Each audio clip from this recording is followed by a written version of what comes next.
자, 같이 말씀 한 구절씩 교독하면서 오늘의 본문이 어떤 내용인지 한번 이해해 주시면 좋겠습니다. 제가 누차 말씀드리지만 설교보다 더 중요한 게 성경 봉독입니다. 성경 봉독은 우리 진리 되신 하나님 말씀이기 때문에 저 집중하시고 또 마음을 담고 하나님 이 말씀 깨달게 도와주세요. 이런 간절한 마음을 가지고 성경을 같이 읽겠습니다. 자, 1절부터 보시겠습니다. 라헬이 자기가 야곱에게서 아들을 낳지 못함을 보고 그의 언니를 시기하여 야곱에게 이르되 내게 자식을 낳게 하라. 그렇지 아니하면 내가 죽겠노라.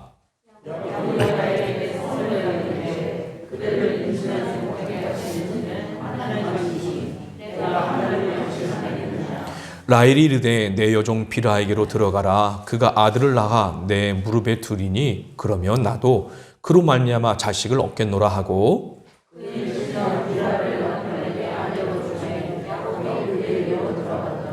비라가 임신하여 야곱에게 아들을 낳은지라.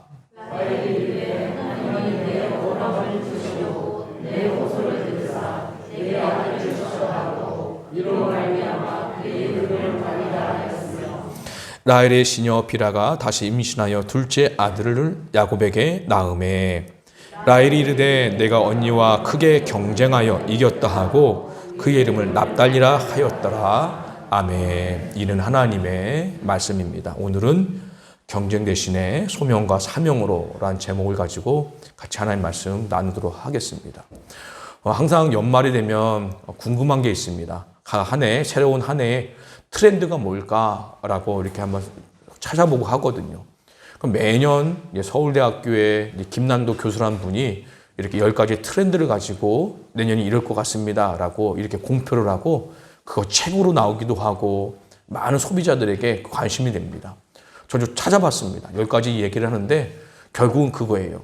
경쟁 사회에서 살아남으려면 남들보다 더 뛰어나게 어떻게 해요? 앞으로 미래 사회를 파악하고 준비해야 된다는 거죠. 그래야 살아남을 수 있다라고 하는 겁니다. 지금 우리가 살고 있는 이 사회는요, 무한 경쟁의 사회입니다. 그래서 내가 남보다 좀 뒤처지면 살아남을 수 없게 되죠. 살아남을 수 없게 되면 낙오자가 되고 또 사회에서 잊혀지는 사람이 됩니다. 그래서 사람들이 이제는 우리나라도 그렇더라고요. 이 대학만 나오는 것이 끝이 아니라 이제는 죽을 때까지 평생 교육을 실시하겠다고 합니다. 그래서 이제는 많은 분들이 이제 나는 대학을 공부 못했는데 아쉬움이 있다면 여러 가지 방법으로 대학도 다시 갈 수 있고 또 대학 이외에 여러 가지 기술도 배울 수 있는 그런 평생 교육의 시스템을 교육부에서 만든다고 합니다. 왜 그런 일을 할까요? 결국 뭐예요? 경쟁에서 살아남으라는 얘기입니다. 그래야 어떻게 해요? 먹고 사는 문제 해결할 수 있고 남보다 더 높이 올라갈 수 있고 그래 남에게 존경받을 수 있고 인정받는 사회에서 살아갈 수 있다라고 말을 하고 있는 거죠.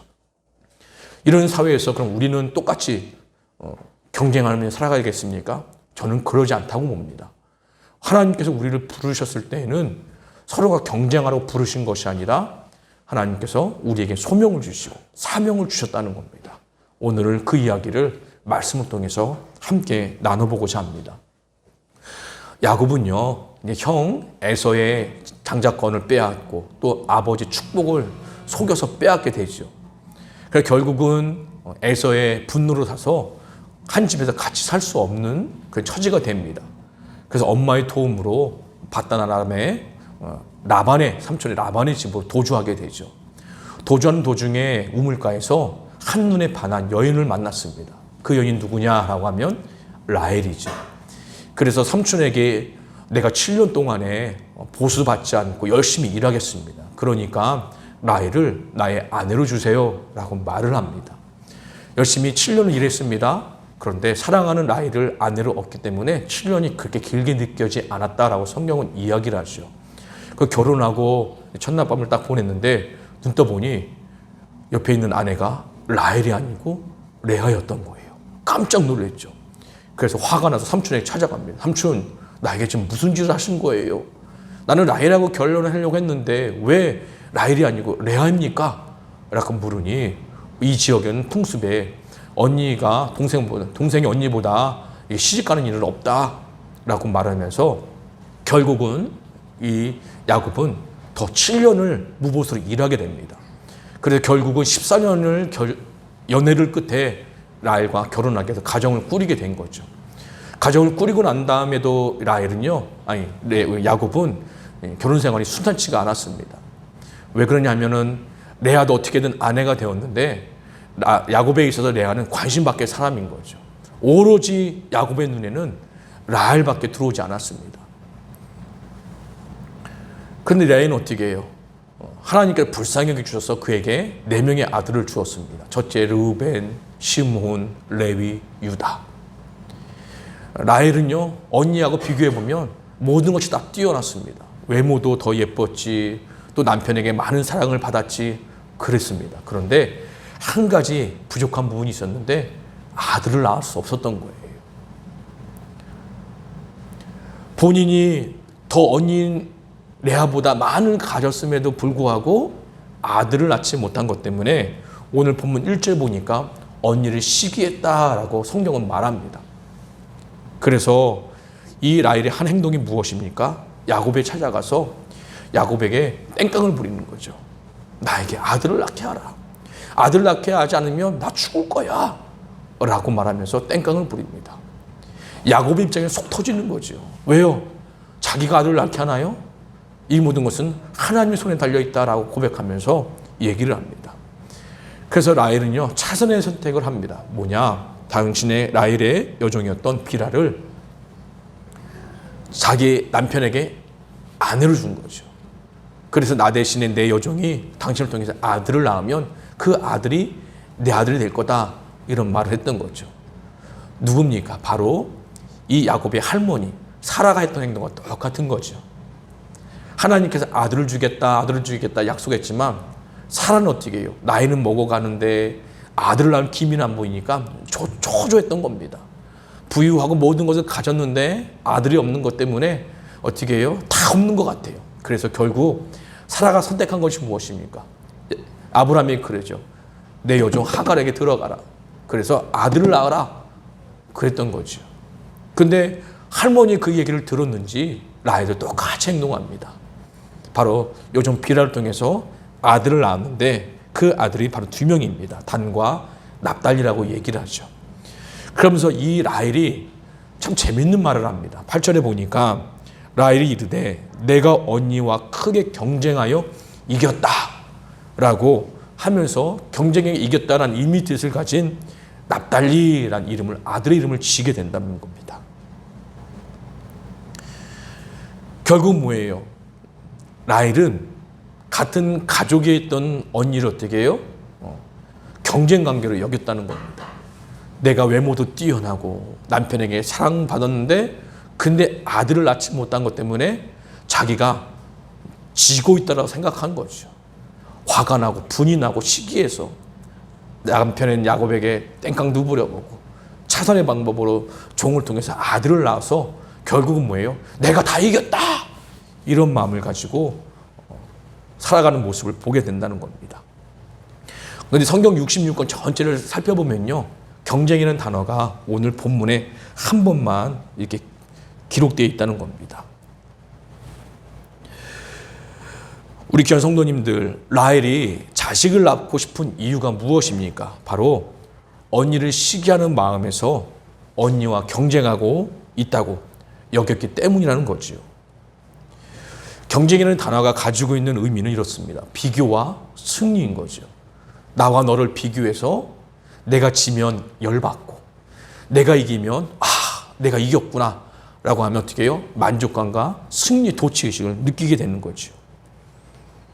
라헬과 레아는 같은 엄마 뱃속에 태어난 자매 사이였지만 결코 그런 관계가 아니라 경쟁 관계였다라고 말하고 또 라헬은 언니와 비교했을 때에 내가 이겼다라고 고백하고 있다는 겁니다. 자, 그렇다면 우리가 오늘 이 시간에 함께 생각해 볼 건 이겁니다.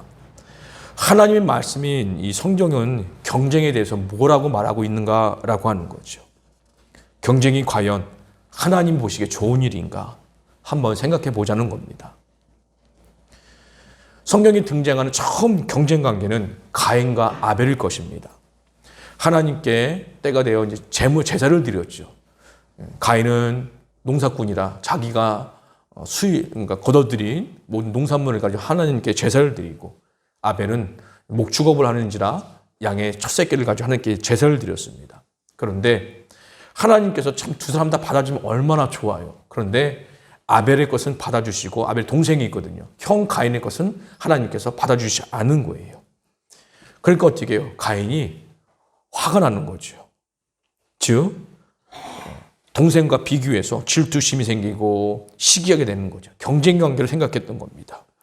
결국 어떻게 됐습니까? 경쟁에서 이기려고 아무도 모르는 들판에서 동생을 살인하게 되는 비극을 불러옵니다. 두 번째 성경에 등장하는 경쟁 관계는 누굴까요? 바로 에서와 야곱일 것입니다. 이 둘은요, 엄마 뱃속에 있을 때부터 서로 경쟁하는 사이였습니다. 야곱이 어떻게 해요? 에서보다 먼저 나오려고 형의 발꿈치를 태 속에서 잡았다는 겁니다. 그것 때문에 이름을 야곱이라고 지었거든요. 그런데 야곱은 어떻게 해요? 동생인 게 싫은 거죠. 내가 형이 되고 싶어요. 그래서 어떻게 해요? 형의 약점을 잡아서, 배고픔 약점을 잡아서 장자권을 뺐습니다. 그리고 하나님께서 장자에게 주신 축복을 가르치기 위해서 아버지도 속이고 형도 속여서 결국 어떻게 해요? 그것을 뺏어오게 되지요. 또 다른 경쟁의 모습은 누구일까요? 바로 야곱의 아들들에서 찾아볼 수 있습니다. 야곱에게는 12명의 아들이 있었어요. 그런데 야곱이 가장 사랑하는 아들은 누구냐? 라헬을 통해서 낳은 요셉이라는 아들이 있었습니다. 11명의 아들은 대충 입히고 먹이고 했는데 요셉에게만 색동옷을, 멋있는, 오늘 말하는 명품 옷을 입힌 거죠. 그렇게 아들을 차별하면서 야곱이 키웠던 겁니다. 그런데 형들이 어떻게 해요? 야곱이 눈에 곱게 보이겠습니까? 그렇지 않죠. 나중에는 어떻게 해요? 우리가 죽이자. 아니야, 죽이면 안 되고 아빠 때문에 그냥 팔아버리자. 구덩이에 놓고 나중에는 팔아버리게 됩니다. 그뿐만이 아니죠. 또 구약 성경에 보면은 경쟁에 눈이 멀어 이성을 잃어본 한 명의 사람을 우리가 찾아볼 수 있습니다. 다름 아닌 바로 사울 왕이었죠. 다윗은 사울의 사위였습니다. 그럼에도 불구하고 자신과 다윗을 끊임없이 비교합니다. 백성들이 사울은 천천히요, 다윗은 만만이나, 이런 얘기를 듣고 화가 나는 거죠. 질투심이 마음속에서 막 꿈틀꿈틀 막 올라오는 거죠. 그래서 어떻게 생각합니까? 야, 다윗을 그냥 두면 안 되겠구나. 그래서 제거하려고 합니다. 그래서 끊임없이 다윗과 자신을 비교했던 사울은 결국 다윗을 죽이려고 하지만 도리어 그가 비참한 죽음을 맞이하게 됩니다. 신약 성경에서도 보면 아주 경쟁심이 강했던 사람은 헤롯 왕을 꼽을 수 있습니다. 헤롯과의 역사를 보면요, 서로가 왕이 되겠다고 하지만 그 왕의 자리를 차지하기 위해서 가족도 다 죽여버립니다. 그것뿐만 아니죠. 동방 박사들이 별을 따라 예루살렘에 와서 헤롯에 다가가죠. 유대인 왕으로 태어나신 이유가 어디냐라고 묻습니다. 그런데 헤롯은 결국 어떠합니까? 2살 이하의 모든 아이들을 처참하게 죽이는 그런 만행을 저지르게 되는 겁니다. 또 예수님의 제자들 중에도 그렇죠. 야고보와 요한이었습니까? 서로가 제자들이 누가 크냐 다투면서 예수님의 오른쪽, 예수님의 왼쪽에 서로가 차지하려고 하죠. 그러다가 야고보와 요한은 어머니까지 엄마의 치맛바람으로 예수님께 청탁을 해서 자기들이 오른쪽, 내 동생은 왼쪽, 이렇게 세웠으면 좋겠습니다 라고 하는 그런 경쟁을 하게 됩니다. 이런 성경에 보면 많은 경쟁의 이야기들이 있습니다. 그 결과가 무엇이었을까요? 서로가 씻을 수 없는 상처와 아픔, 죽음뿐이었다는 겁니다. 성경은요, 경쟁이 아니라 소명과 사명을 강조합니다. 소명은 사전적 정의를 보면 어떤 일이나 임무를 하도록 부르신 것이고, 사명은 맡겨진 일이라는 겁니다. 다시 말하면 소명은 하나님으로 부르심을 받는 것이고요. 또 사명은 하나님께서 너 이곳에서 이런 일을 하라 라고 하는 구체적인 내용을 말합니다. 그래서 소명감이란 내가 하나님의 일꾼으로 부르심을 받았다라고 확신하는 것을 말하고, 사명감이란 하나님께서 내가 이곳에서 이것을 하라 명하셨다고 깨닫는 것을 말하는 겁니다. 우리 예수님께서도 소명과 사명을 다 하셨습니다. 요한복음 17장 4절 말씀 화면으로 한번 같이 읽어보겠습니다. 자, 시작. 아버지께서 내게 하라고 주신 일을 내가 이루어 아버지를 이 세상에서 영화롭게 하였사오니. 아멘. 항상 하나님 말씀 읽고 난 뒤에는 아멘 이렇게 하셔야 됩니다. 왜요? 하나님 말씀 진리이기 때문에. 제가 설교 중에는 아멘 안 하셔도 돼요. 근데 하나님 말씀이 꼭 선포되면 아멘 하시기 바랍니다. 이것이 믿음의 훈련입니다. 이 말씀에 의하면 우리 예수님은 오로지 하나님의 뜻을 이루기 위해서 공생애를 사셨다는 겁니다.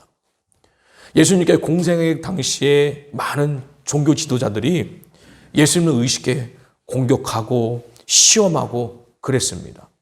그런데 예수님은 그들과 경쟁하지 않았습니다. 많은 사람들이 오병이어 기적 이후에도 야, 이분이 우리의 임금이 되었으면 좋겠다 라고 환호하고 축켜 세웠을 때도 예수님은 그들의 반응에 흥분하지 않으셨습니다. 오로지 예수님의 관심은 아버지 하나님의 뜻을 이루고 행하는 것이었다는 거죠. 이것이 바로 뭐예요? 소명과 사명이라는 겁니다. 우리가 잘 알고 있는 사도 바울도 경쟁이 아닌 소명과 사명으로 사도의 직분을 감당했습니다. 로마서 1장 1절 5절 말씀 같이 한번 또 읽어보겠습니다. 시작. 예수 그리스도의 종 바울은 사도로 부르심을 받아, 잠깐요, 부르심을 받아, 이것이 소명입니다. 다시 시작. 하나님의 복음을 위하여 택장함을 입었으니 그로 말미암아 우리가 은혜와 사도의 직분을 받아 그 이름을 위하여 모든 이방인 중에서 믿어 순종하게 하나니. 모든 이방인 중에서 믿어 순종하게 하는 것이 사명인 거죠. 그러니까 사도 바울은 예수 그리스도의 부름을 받아 주어진 사명이 이방인에게 복음을 전하는 것. 이것을 가지고 사도 바울은 평생을 살았다는 겁니다. 바울은 내가 사도된 것을 철저히 하나님의 부르심으로 인한 것임을 잘 알고 있었습니다. 그리고 내가 할 일은 이방인에게 복음을 전하는 것이라는 것을 잘 알고 있었습니다.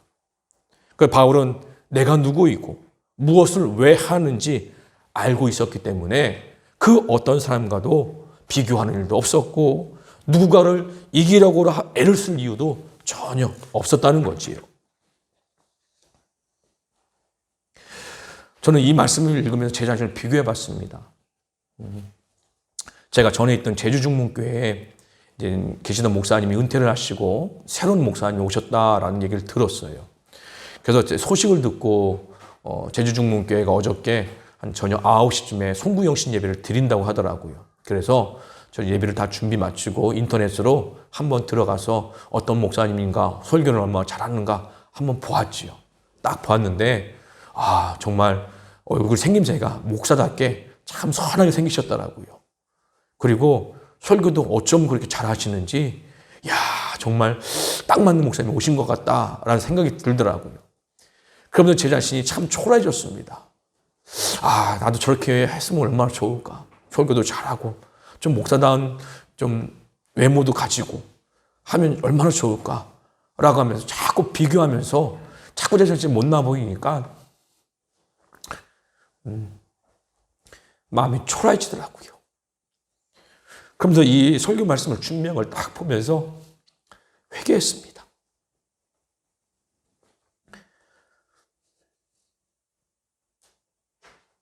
하나님께서는 저를 목사로 불러주신 것이 바로 소명을 주시고 사명을 주셨기 때문에 우리 귀한 성도님을 만나게 해주시고 이곳에 보내주셨다고 확신하고 있습니다. 그런데 자꾸 다른 삶을 보고 다른 교회를 보니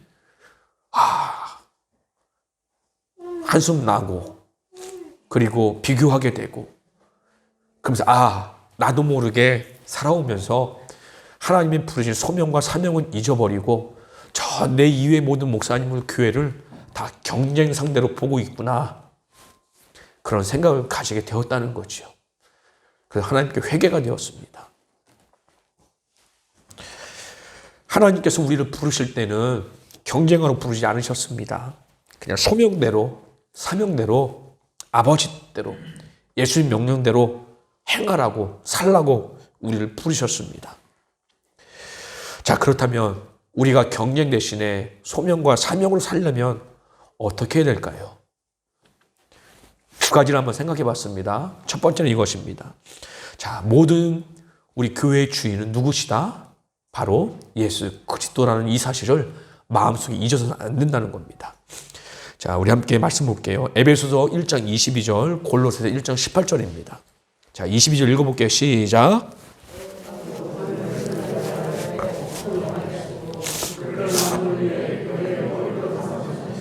골로새 1장 18절입니다. 그는 몸인 교회의 머리시라.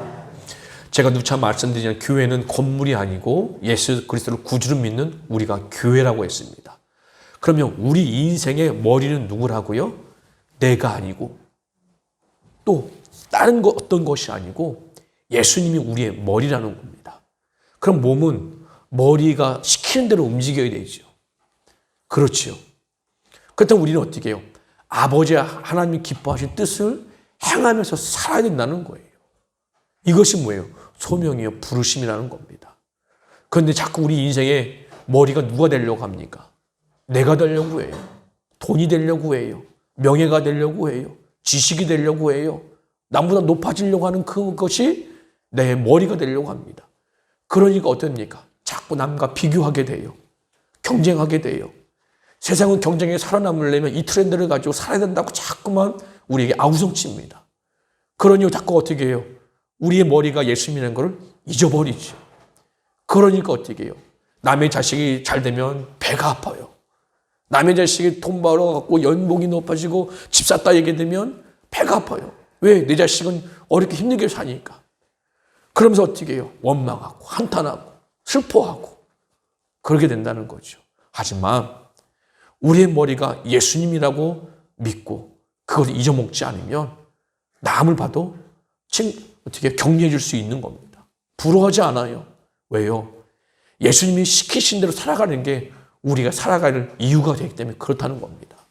그렇기 때문에 우리가 소명과 사명을 가지고 살아가려면 우리의 머리는 누구시다? 예수님입니다. 이것을 기억해야 된다는 겁니다. 자, 두 번째 이야기는 이었습니다. 자, 두 번째, 우리가 경쟁이 아니라 소명과 사명을 살려면 이겁니다. 예수님을 모신 우리는 다 뭐예요? 한 지체라는 겁니다. 고린도서 12장 말씀 기니까 제가 간단하게 설명해 드렸습니다. 사도 바울은요, 우리가 그리스도의 몸이요 지체라고 말하면서 몸의 기능을 얘기합니다.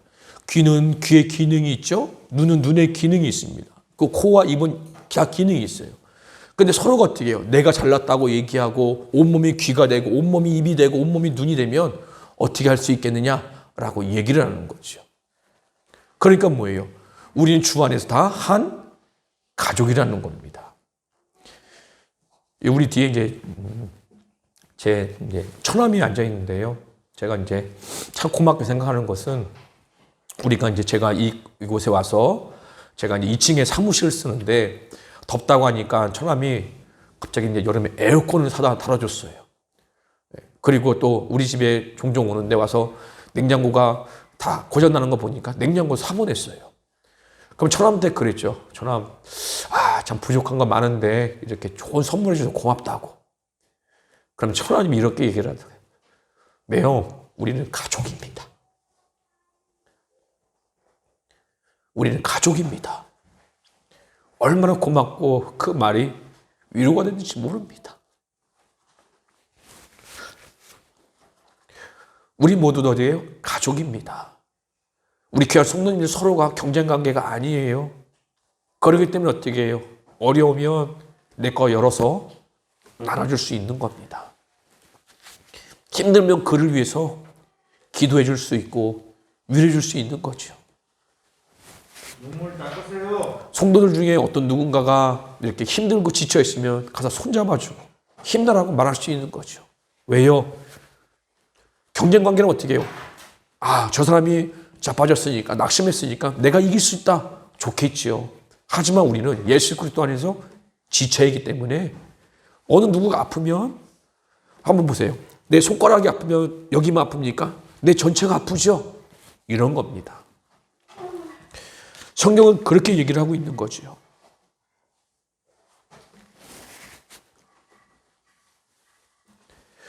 우리가 예수님의 이름으로 신앙생활을 하면서 알게 모르게 이웃과 또 가정에서 또 친직 간에 또 서로가 경쟁을 한다고 한다면 우리는 한번 생각을 해봐야 합니다. 교회인 나의 주인은 누구십니까? 옆에 있는 우리 귀한 성도님과의 관계는 어떤 관계인가? 한번 생각해 봐야 한다는 겁니다. 한 지체가 경쟁으로 고통받으면 우리는 즐겁습니까? 그럴 수 없습니다. 우리는 경쟁에서 살아남기 위해서가 아니라 소명과 사명으로 주님의 뜻을 이루어가는 그런 존재로 부르심을 받은 사람들입니다. 우리가 잘 알고 있는 삼성과 LG가 있죠. 그 기업들이 경쟁하는 이유가 무엇입니까? 삼성의 주인과 LG의 주인이 다르기 때문에 그렇습니다. 하지만 우리는 같은 주인, 바로 하나님을 사랑하고 섬기면서 우리의 머리로 삼고 있기 때문에 경쟁할 수 없는 일인 겁니다. 부모의 마음을 가장 아프게 하는 것이 무엇입니까? 같은 부모에서 태어난 형제 간에 유산 상속의 문제로 재산 가지고 싸우는 것이 아니겠습니까? 우리에게는 하나님께 주신 각각의 소명과 사명이 있습니다. 이를 통해 우리는 예수님처럼 하나님을 영화롭게 하며 하나님 뜻을 이루어가야 하는 것입니다. 우리의 받은 소명과 사명이 다르지만 목표는 오로지 하나입니다. 예수 그리스도의 복음을 선포함으로 하나님의 영광을 드러내는 삶, 이것을 위해 우리는 우리가 있는 그 자리에서 최선을 다하고 경쟁이 아닌 소망으로 남과 비교하는 것이 아니라 주를 바라보면서 협력하고 서로 도와야 한다는 겁니다. 이것이 성경이 우리에게 보여주신 진리인 겁니다. 로마서에서 바울은 이렇게 말합니다. 즐거워하는 자들과 함께 즐거워하고 우는 자들과 함께 울라. 아무에게도 악을 악으로 갚지 말고 모든 사람 앞에 선한 일을 도모하라. 할 수 있거든 너희로서 모든 사람과 더불어 화목하라. 악에게 지지 말고 선으로 악을 이겨라. 경쟁 사회에서 이 말씀 어떻게 해요? 귀담아 듣지 않습니다. 하지만 우린 경쟁이 아니라 소명과 사명으로 살기 때문에 이 말씀을 마음에 새기고 서로가 서로를 격려하고 하는 그렇게 한 해를 살아갔으면 좋겠습니다. 2023년 사회가 밝았습니다. 우리 신산교회 귀한 성도님들이 경쟁이 아닌 소명과 사명으로 매일매일의 삶 속에서 믿음으로 승리하기를 간절히 축복합니다. 다 같이 자리에 일어나시겠습니다.